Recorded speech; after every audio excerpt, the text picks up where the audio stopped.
Adik yang dirahmati Allah Subhanahu wa Ta'ala,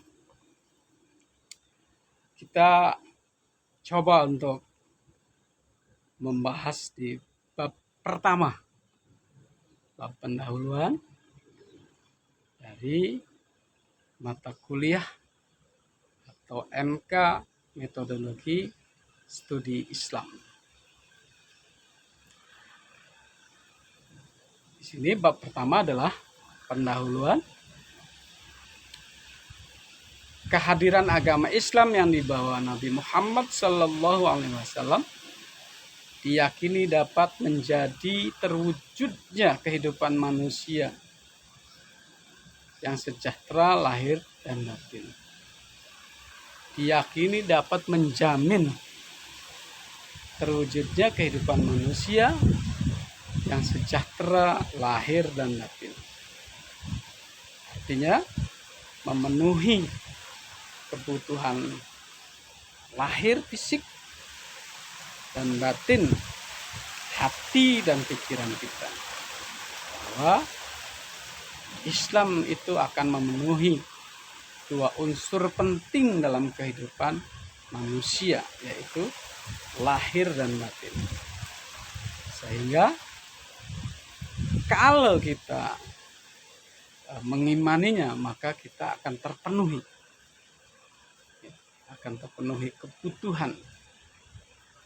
kebutuhan fisik dan kebutuhan hati dan pikiran kita. Di mana di sini di dalamnya terdapat berbagai petunjuk tentang bagaimana seharusnya manusia itu menyikapi hidup dan kehidupan ini secara lebih bermakna dalam arti yang seluas-luas. Bagi orang Islam, bagi orang yang beriman, tentu hidup adalah memiliki tujuan yang penting, yang mana harus dipahami oleh semua. Karena tidaklah semata-mata Allah menciptakan bangsa jin dan manusia kecuali hanya untuk menyembah. Perilaku menyembah ini bukan dalam arti yang hanya beribadah, dalam arti ibadah-ibadah ritual yang sudah disyariatkan, puasa, sholat, tapi di mana bahwa kaitannya dengan ibadah, kaitannya dengan berbakti kepada Allah Subhanahu wa Ta'ala adalah selama 24 jam dari aktivitas manusia itu sendiri memiliki nilai-nilai atau value, nilai-nilai ibadah, nilai-nilai kebaktian, artinya berbakti. Tidaklah semata-mata Allah menciptakan bangsa jin dan manusia kecuali hanya untuk menyembah. Menyembah dalam arti berbakti, dalam arti tunduk. Jadi kaitannya dengan tunduk itu tidak hanya semata-mata kita sholat, kita haji, kita puasa, tetapi semua aktivitas kehidupan ini selama 24 jam itu adalah merupakan penundukan diri kita kepada Allah Subhanahu wa Ta'ala. Kita artinya dalam arti semua aktivitas, baik tidur, makan, kita niatkan hanya untuk dalam rangka menyembah atau berbakti kepada Allah yang dituangkan dalam ibadah, baik ibadah yang sudah ditentukan, yaitu ibadah mahdhah maupun ghairah. Sebab perilaku dalam ibadah itu berbagai macam. Semua aktivitas yang baik adalah perilaku ibadah.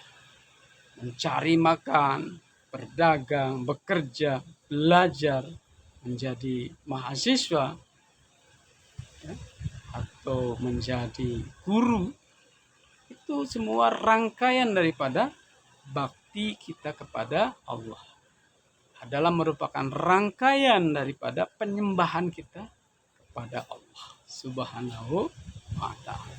Jadi terkait dengan itu bahwa Islam sekali lagi menjamin daripada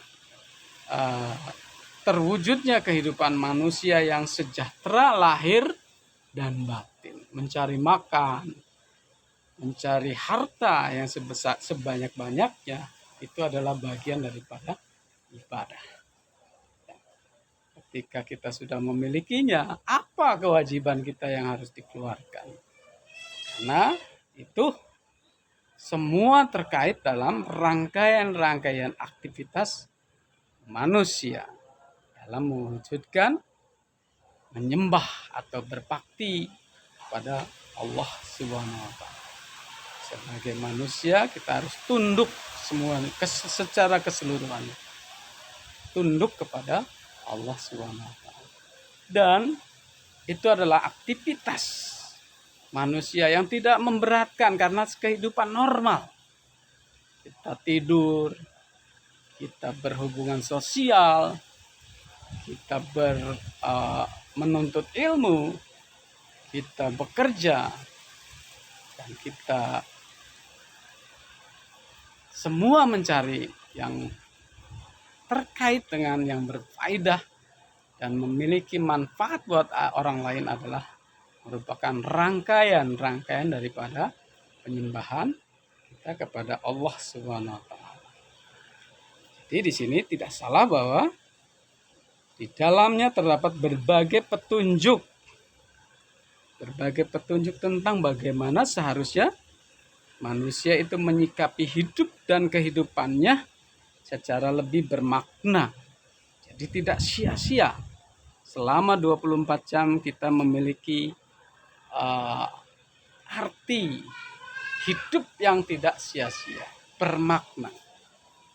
Tidur bermakna kalau kita niatkan untuk beribadah, untuk menjaga kesehatan.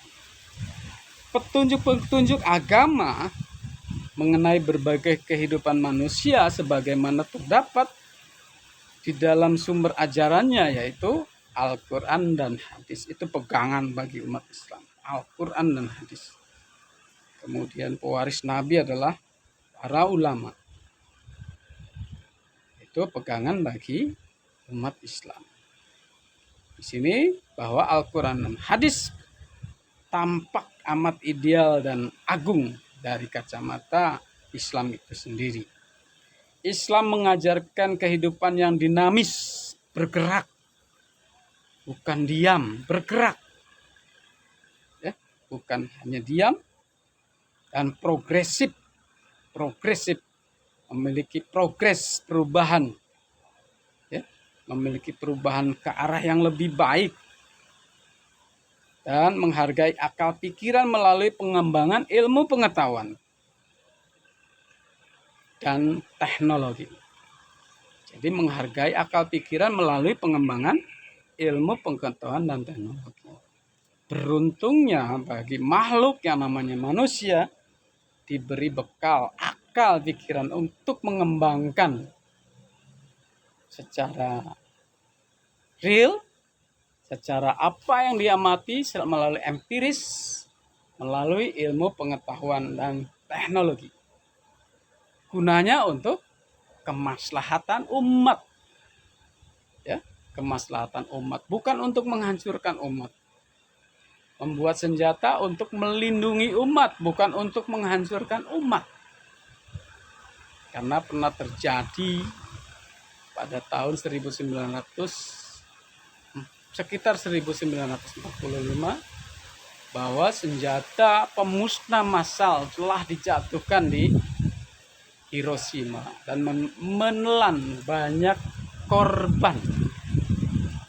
Jadi senjata itu kalau Islami adalah untuk mempertahankan diri, bukan untuk menyerang. untuk mempertahankan diri dan bukan untuk memusnahkan, bukan untuk mudarat, tetapi untuk mempertahankan diri. Jadi Islam menghargai pengembangan akal pikiran manusia dalam bentuk ilmu pengetahuan, ya, ilmu pengetahuan dan teknologi. Bersikap seimbang dalam memenuhi kebutuhan material dan spiritual. Artinya keseimbangan antara kebutuhan material dan spiritual. Sehingga dalam jasad yang sehat terdapat jiwa yang sehat. Artinya ketika fisik kita sehat, maka spiritual psikis kita juga sehat. Jadi seimbang.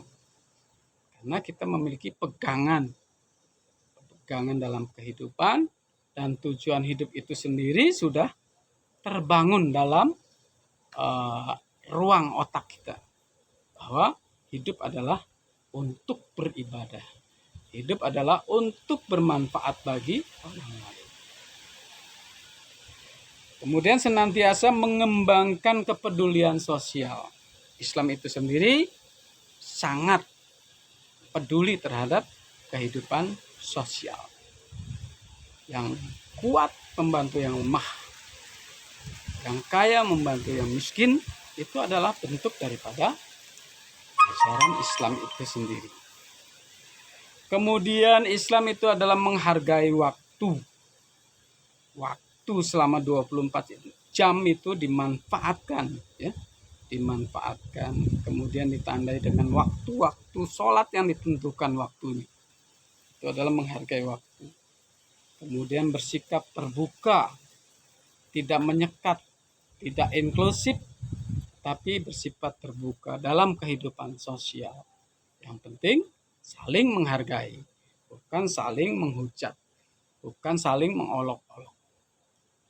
Bersikap terbuka, kemudian demokratis, suara terbanyak, pendapat terbanyak adalah demokratis.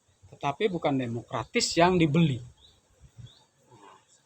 Di zaman ini ada wacana dan ada praktek demokratis yang dibeli. Menggiring untuk memilih, tetapi dengan jalan dibeli.